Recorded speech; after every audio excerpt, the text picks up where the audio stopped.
Bienvenue dans cette nouvelle vidéo sur les nombres complexes. Donc aujourd'hui, on va calculer la somme des racines de l'unité et on va montrer que cette somme n'est rien d'autre que zéro. Donc on peut voir la solution ensemble. Donc solution. Alors, on a la somme de W appartenant à l'ensemble des nombres réels de module égal à 1.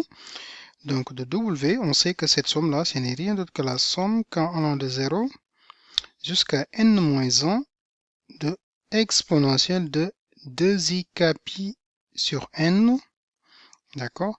Et donc là, on peut transformer cette écriture en écrivant que c'est égal à la somme quand allant de 0 jusqu'à n-1 de exponentielle de 2i k pi sur n. Et maintenant, ce cas-là, on va le mettre en facteur et du coup, on va mettre ce cas en facteur. Donc, on aura 2i pi, le tout à la puissance k. Et donc ici, on remarque une chose qu'on a l'habitude de voir dans dans les suites numériques. Donc là, ce n'est rien d'autre qu'une progression géométrique.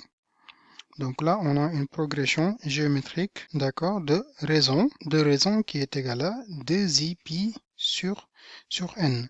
Et du coup, on sait comment on calcule cette progression géométrique. Et donc, on aura 1 moins, donc exponentielle de 2i pi sur n, le tout à la puissance n, sur 1 moins exponentielle de 2i pi sur n, c'est-à-dire la raison. Et donc là, ça va donner en simplifiant les n en exposant, donc on aura 1 moins exponentielle de 2i pi sur 1 moins exponentielle de 2i pi sur n. Or, on sait que exponentielle de 2i pi, ce n'est rien d'autre que 1.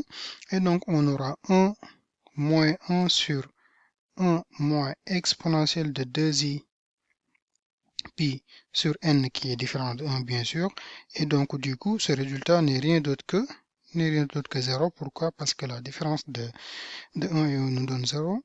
Et on peut dire que, donc en conclusion, on peut dire que la somme donc de W appartenant à UN, or UN on l'avait défini dans l'épisode 2 des cours, qui n'est rien d'autre que l'ensemble des nombres complexes de module égal à 1, donc de W est égal à 0. Donc ce qu'on nous a demandé de montrer. Donc c'était tout pour cette vidéo.